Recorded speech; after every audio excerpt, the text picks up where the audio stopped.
Gracias, presidente. Ciudadanas senadoras, ciudadanos senadores, me permito presentar iniciativa en nombre de senadoras y senadores integrantes de varios grupos parlamentarios y originarios de estados costeros o fronterizos, que nos permitirá actualizar nuestro marco jurídico y darle transparencia a las operaciones que desde hace años se vienen celebrando, involucrando inmuebles en costas y playas. Es una iniciativa que traerá inversiones que generarán empleos, principal demanda y necesidad que tenemos en el país. También esta iniciativa nos permitirá tener un marco jurídico que promueva la competitividad del país y que facilite la llegada de inversiones. Esta iniciativa propone permitir a los extranjeros adquirir inmuebles en la zona restringida, es decir, a lo largo de los 100 kilómetros de las fronteras y los 50 kilómetros de playas. Actualmente, la Ley de Inversión Extranjera permite que los extranjeros puedan adquirir la posesión de inmuebles en la zona restringida mediante dos figuras jurídicas: un fideicomiso traslativo de dominio a su favor, constituido ante una institución fiduciaria, ante un banco, y dos, mediante la constitución de una sociedad mexicana que contenga la cláusula de admisión de extranjeros. Antecedentes para haber fijado la restricción: al asumir su independencia, México tuvo que enfrentar grandes males geopolíticos como el aislamiento internacional, problemas fronterizos, separatismo de regiones, al grado de que el Estado mexicano se vio en la necesidad de restringir la adquisición de bienes inmuebles por parte de extranjeros mediante la Ley de Colonización promulgada el 18 de agosto de 1824, constituyendo esta el primer antecedente de las zonas prohibidas, ahora definidas como restringidas. Posteriormente encontramos antecedentes de las zonas prohibidas en la Ley del 11 de marzo de 1842, promulgada por Antonio López de Santana como presidente provisional, en la Ley del 1 de febrero de 1856, promulgada por don Ignacio Comonfort,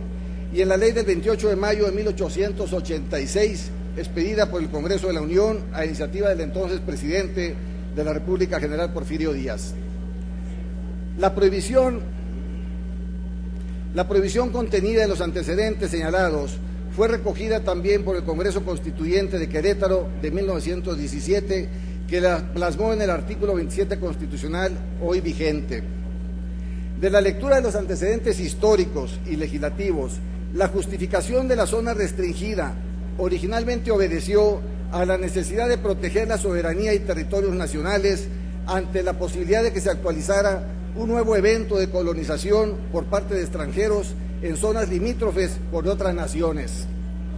De ahí que la razón de ser de las zonas restringidas sea solo histórica y, por tanto, la prohibición que afecta a esas zonas ha dejado de tener un valor práctico real. Por otra parte, en el caso de las playas, el espíritu de la prohibición fue eminentemente de naturaleza militar, referida a la defensa estratégica de las costas para no facilitar el desembarco de fuerzas enemigas en nuestros litorales, motivación que hoy en día resulta obsoleta. En la actualidad, dadas las circunstancias políticas y jurídicas en que se desenvuelve nuestra nación, difícilmente se actualizaría alguno de los supuestos que pretendió evitar en su oportunidad la prohibición que contiene la fracción primera del artículo 27 constitucional.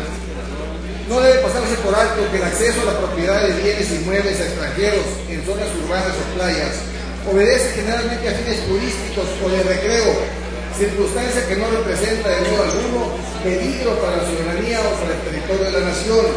Por el contrario, conllevaría grandes ventajas para México la inversión y el arribo de importantes fuentes de divisas con la apertura del turismo, lo que se vería necesariamente reflejado en la economía nacional.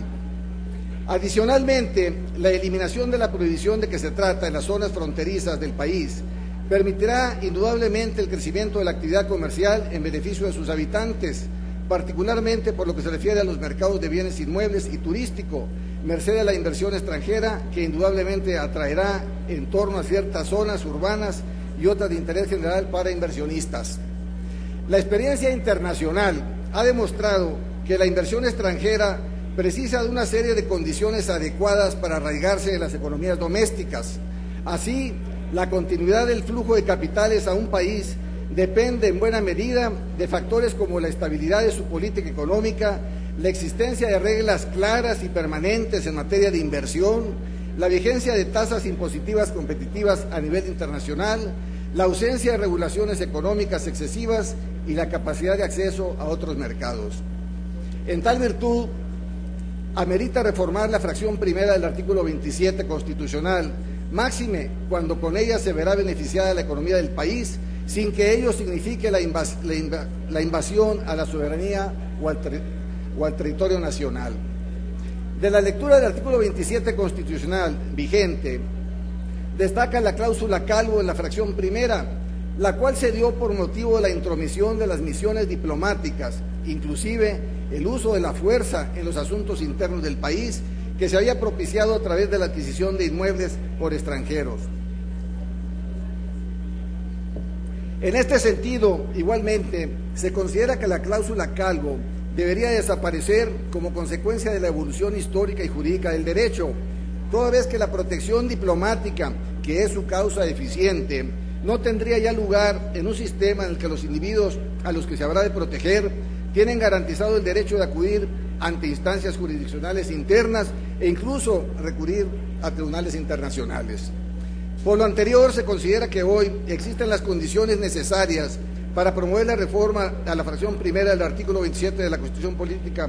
de los Estados Unidos Mexicanos a fin de suprimir la zona restringida, así como la utilización de la cláusula Calvo. La iniciativa que se somete a la consideración de esta alta representación tiene por objeto eliminar la prohibición señalada y posibilitar a los extranjeros y a las sociedades extranjeras a adquirir el dominio directo sobre las tierras y aguas sin más restricción que la señalada en la legislación que resulte aplicable y de conformidad con los términos de los respectivos contratos. La actual restricción únicamente impone la necesidad de mayores trámites, hace más onerosa e incierta la inversión y elimina los incentivos que podrían tener los inversionistas extranjeros para traer sus recursos a nuestro país, por lo gravoso y complicado que es la adquisición de una propiedad en zona restringida. Otro tema es el referente al segundo párrafo de la fracción primera del artículo 27 constitucional. Actualmente se les permite a las embajadas y consulados de países extranjeros solamente tener inmuebles, adquirir inmuebles en el lugar de residencia de los poderes federales. Estamos proponiendo que valiéndonos de la reciprocidad que han tenido otros países desde la Convención de Viena sobre relaciones consulares, se permita que esta limitación o esta autorización se dé en todo el territorio nacional, siempre que sea, por supuesto, para fines consulares y de sus embajadas. Por último, con el objeto de armonizar nuestro orden jurídico, al fin planteado en la presente iniciativa, se requerirá posteriormente adecuar el marco normativo contemplado en la Ley de Inversión Extranjera y en el reglamento de la Ley de Inversión Extranjera y del Registro Nacional de Inversiones Extranjeras. En virtud de lo anteriormente expuesto, sometemos a la consideración de esta honorable soberanía la siguiente iniciativa, con proyecto de decreto por el que se reforma la fracción primera del artículo 27 de la Constitución Política de los Estados Unidos Mexicanos. El texto propuesto en la fracción primera, primer párrafo y segundo párrafo es el siguiente: artículo 27. Cualquier persona tiene derecho para adquirir el dominio de las tierras, aguas y sus accesiones o para obtener concesiones de explotación de minas o aguas en los términos de la legislación secundaria aplicable. Segundo párrafo, el Estado, de acuerdo con los intereses públicos internos y los principios de reciprocidad, podrá, a juicio de la Secretaría de Relaciones Exteriores, conceder autorización a los Estados extranjeros para que adquieran la propiedad privada de bienes inmuebles necesarios para el servicio directo de sus embajadas o legaciones. Y en los transitorios, el primero es que el presente decreto entrará en vigor el día siguiente de su publicación en el Diario Oficial, y el segundo transitorio dice: los inversionistas extranjeros y las sociedades mexicanas con cláusula de admisión de extranjeros que tengan fideicomitidos a su favor bienes inmuebles en zona restringida a la entrada en vigor de este decreto podrán adquirir la propiedad de dichos bienes en los términos de la legislación aplicable. Gracias. Gracias, senador Castelo Parada.